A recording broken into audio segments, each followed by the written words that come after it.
Well, first off, we're a little curious about what it was like when you originally had the idea to start the Venus Project.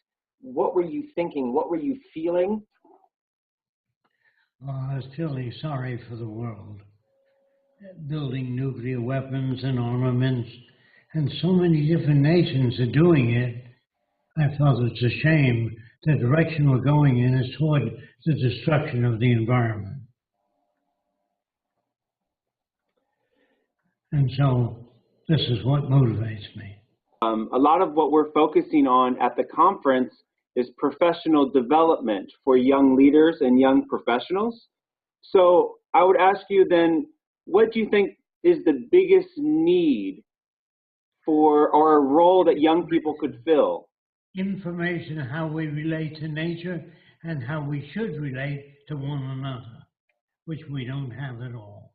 And the biggest need is social change and preparation for what to change to. Most people don't know. Remember, if you're here in America, that the Republicans cannot communicate with the Democrats, and the Democrats do not communicate with Republicans. They talk at each other, not to one another, and there's no basis for agreement. Can you give more insight on what you mean by social change? Social change, that all nations will join and become one nation, and the nation will manage the Earth's resources. Do not destroy the oceans, do not pollute the rivers of the world, and do not overfish, and do not kill the reefs. We have to have an international judgment as to how we run the country, and it has nothing to do with public opinions or politics. I just want to tell you something. All politicians do not know what to do. They never talk about how to solve a problem. They don't even know what the problems are. Let me put it your way. If you get a politician, anyone, aside and say, how can you stop war? They say, I don't know, there's always been war, there'll always be war. How can you grow more food to feed the hungry? I don't know. They don't know anything when you pin them down to it. Try it. Don't take my word for it. They don't know. George Washington, the first president, had 300 slaves. Did you know that? He'd be run out of town today. And Harry Truman was a hat salesman. He had a hat store. What the hell does he know about running the country? And all your politicians, all the way back to the first president, were extremely stupid men, not well read, not well informed in other areas, and they don't even listen to scientists, except if they need an atom bomb or they want to put a man on the moon to say, you guys could always do it, so will you please put a man on the moon? Will you make an atomic bomb? The assignments we give them are wrong. The assignments we should give them is, how do you make the world work? What do we have to do to change people? How do we reach people that have totally different value systems? And if you were brought up in the Arab world, you might have 10 wives if you can afford it. So that is normal to that culture. You can't go to another country and say, you're not living right, you shouldn't have 10 wives, or superimpose your values on them, because their values are just as real to them as your values. How do you feel about the current anti-war movements in America? Do you support them? Support by the major broadcasting companies, because NBC is owned by Westinghouse, and all the news media is owned by people that support the system. You know, we have an established system. What we need is an emergent system. You know what that means? We constantly undergo change and development. You know, the anti-war people, the environmental people, they're all really good people, but they're trying to superimpose a morality or a law over a decaying, detrimental system By that, what I mean is they don't look at what causes war. They don't look at what is the real cause of cutting down the forest. It's the social system, the monetary system in which we live. So you can't try to appeal to politicians and our structural laws, our structural design within the monetary system and make it right. You can't do patchwork. There's a lot, the biggest business we have is the war industry.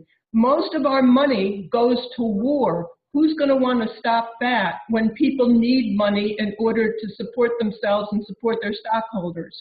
You have to eliminate that system in order to eliminate war. The military system, the Pentagon, spends most of our money on military systems. And what we're saying is money and politics is a very bad way of distributing goods and services. It's very old. We don't need it anymore. It causes wars. It causes aberrant behavior. It causes crime. It causes pollution. Everything that's going wrong is because of that. It's because people need things and things are kept scarce within the monetary system in order to prop up things. Things have to continuously be sold to keep the market going. And all those things are erroneous anymore because we have the resources. We still have the resources, but we don't have the money to house everybody, to feed everybody. We don't need money. Money is a very old way of doing things. We have the technology today for the first time, in fact, we had it many years ago, to feed, house, and clothe everybody. We have to look at what the problems are, and those are the problems, to take care of the needs of people. We can do that with our technology. If we eliminate money, we get that out of the way. We get politicians out of the way because they do nothing but serve the interests of those in power. What they do is keep themselves in power. So unless we don't talk about these kind of ideas, if they become taboo and people are afraid to talk about them, you'll have the same problems. You really have to deal with what the real problems are, what the root of the causes, what the root of the problems are, and that's what we do in the Venus Project. We say we have enough resources and goods and services to make goods available to everybody. And you have to first take a survey of what we have. It's not it's determined by one person or scientists that run things. It's determined by what we have, and then you decide. It's the carrying capacity of what the earth can support. That's how many people we can support. That's how you determine who gets, what goods and services are made. You take a survey of what we have, what's needed, what medical care the people need, where the resources are, where the arable land is. And that determines how many hospitals are built, where we build cities, entirely new cities, because you can't make resources go far and have a high standard of living if we keep our old cities as they are. They're a tremendous waste and a tremendous drain on resources. The gasoline companies, the people have built platforms at sea. They want you to drive a half hour to work. They love it. But if you live near the place you work at, they wouldn't like that at all. Don't you see? The power companies don't want the electric car. And they are in control. So when you ask me, what can you do? You can't do anything within the structure that exists. It's called an established structure. It keeps those in power. People are not put in politics to change things. They're put there to keep things as they are. You can take up an issue like save a forest in this state, and you can work at it for years and years and appeal to the politicians, and then they might sign something even. Then when a new administration comes on, they can wipe that out entirely. There's no security in this system for sanity. And as you know, our prisons are filled. It's good business. It's just great business, especially if you privatize them. So judges would like to put more people in prison so the privatization becomes profitable. The system is rotten to the core. In fact, the children of the future will say to you, Daddy, couldn't you see that the money system corrupts? Even the Bible says the love of money is the root of all evil. You can pay off politicians, judges, corporations, everything. And they make it look respectable, and they make you honor it from when you're very, very young. Pledge allegiance to the flag. All countries do that. They all make you nationalistic and think that their country is the right country. After all, it was a Frenchman, Louis Pasteur, that gave us inoculation against rabies and other disorders. And when you think of Copernicus and Leonardo da Vinci, the whole world made enormous contributions. The people that came to America brought mathematics. The Arabs brought algebra. The Egyptians, the zero. So we owe so much to so many nations. I would never pledge allegiance to any one country. All people need clean air, arable land, a relevant education, good housing, care from one another. And if you don't understand this, where did we get America from? We stole it from the Indians. We killed thousands of Indians and buffalo to try to starve the Indians off. When they say the sun never sets on England, what are they talking about? The control of England all over the world. And how do they get that? Like slaughter and military systems. The whole system is rotten to the core, every nation.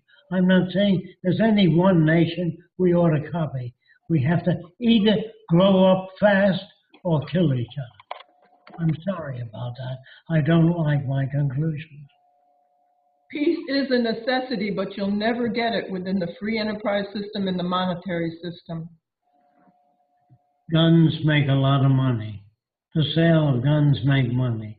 And war, according to Smedley Butler, who's the most decorated soldier in America, he wrote a book called War is a Racket. Did you know that? Wow, yeah. War has nothing to do with bringing democracy to another country. We don't send armies in to bring democracy.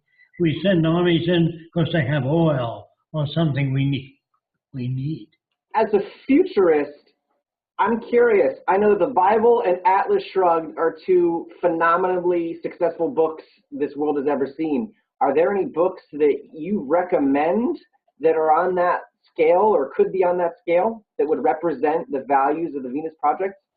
Yes, Jacque's book, The Best That Money Can't Buy. That's Beyond Poverty, War, and Politics. Politics, Poverty, and War. Great. Yeah. Well, we look forward to reading that. And can you give us a status update of the Venus Project? Where are you at and what's next? I can't do that because it depends. The people come here from all over the world every Saturday. They come to our sessions. And we get 30 or so many people coming from all over the world. And they want to know what the Venus Project has to offer. Well, it takes about 5 hours for me to talk about all aspects of the Venus Project. It is not technical elitism or any other kind of elitism. It's a totally different system. And I suggest that you look us up on the website. Yes, and look up under Get Involved. In fact, we're going to have a new website in about 6 weeks, and there's more areas to get involved in this new website. But we have chapters all over the world. We have people who are working with us directly on different projects.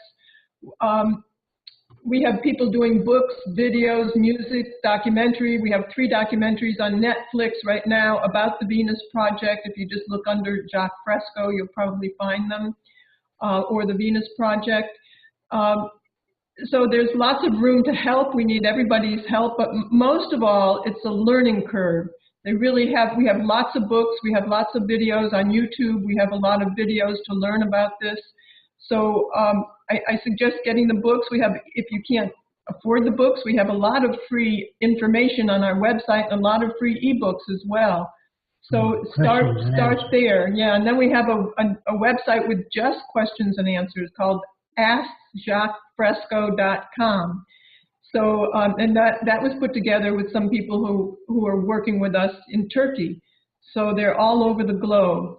We don't want to kill anybody, hurt anybody. There are no prisons, no police. If people have access to the necessities of life, they do not steal. Stealing and corruption is made by the culture. I know it's hard to believe, but every prisoner has a similar background. They've been put down. You'll never amount to anything. Why don't you learn something useful? They've always been put down. And if you find out the factors that shape human behavior and eliminate those that make serial killers, by the way, they're all made by society. There's no such thing as human nature.